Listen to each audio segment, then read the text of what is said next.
Eat it TikTok at Tundoro. Kisumu City, Tundoro. Nairobi Pwani, Tundoro and Ango. Kechonge Boka. Kamura Yatiyo Gombe, Gitabakola Chimote, Giki Korobimo. And they are very late. Sani were manoka di usi. Okay, usi sani we uso tindiri. Mumbaza pwani. Tindiri. Onyango. Kora da a compose. Oh, compose and Ero chuna dona yoha. Seche mionge era mani mionja oparo mami kionge donga sika kuyo poro donjo mami kionge era yero kende mama ngama dembe morero omiyo ana irigiro maler gi chuny matakatifu amen mago ke usi jimielo tunduru Mombasa pwani tunduru Claro nitie pinyo bedo upside down nitie gik miwacho ni nitie gik moko ang'wen nikech adani mondo minyis jopiny gik moko ang'wen monego bed ni gitimo ok jopiny but jok mago thum. Mokwongo thum kidwa bedo jathum manye jok moko mulando norumo mondo idwar kuomgi advice. Advice mabiro miyi biro miyi hit iteri na room to nitie gik manatimo makata tho tok bi rum. Kapok ing'eyo ni long ane gi thum jathum masani an ayuak sana nunengo nyola ko nikech nitie gimoro achiel mato mibiro thogo ma ene mothogo ng'ato achiel. Ama composer ama dancer kendo ane ma compose to moka ndike buk achako wuoth gi lepa dhi studio thumbe na te tane ma compose nyaka waya migoye thumbe na ama composer maini watne waya gima nino nego beni bedo mano wino yang boy gini gima nino nego beni bedo gima gigoyo kan man anyiso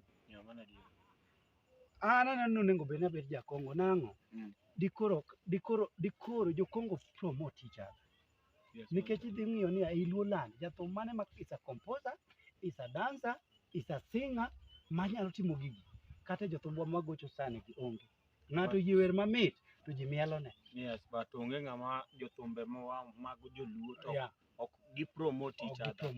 Yes. That is true. Koro thum sani obiro kaka ohala ok en thum mane wagoyo migo thum ma ji ae basa 11 kata sa 12 wagocho Ilbridge Matin melody wagocho the bridge koro gik pok ang'wen mawacho ka we got kapok ikawo thum itere studio please my dear joma ni garaka tedo oda chora denyo manye jothumbe moko adek ma favorite ni dhi wuoth kodgi gi gimi golo nikech an nyithindo biro dalana ka ang'o miyo Ohangla migo sani it one man kech message en adi to koseola taso e bwo pilo ang'o miyo ang'o miyo wenda mar pen kila nyien nyaka kawuono ang'o miyo adori bigi ji pod ikwayo ang'o miyo pod idwaro migingo nikech message kata thuma mar Obama sani kuite TikTok to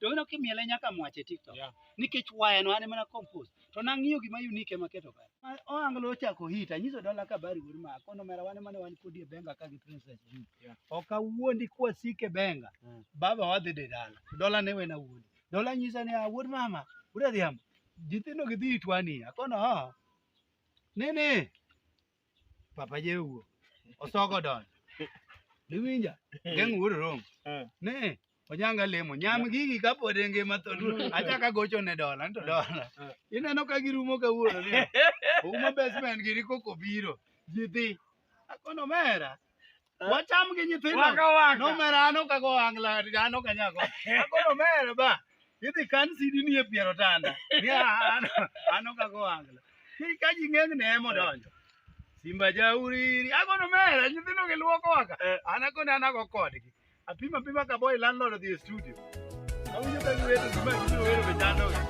ok mar wakenyo yo atwa yo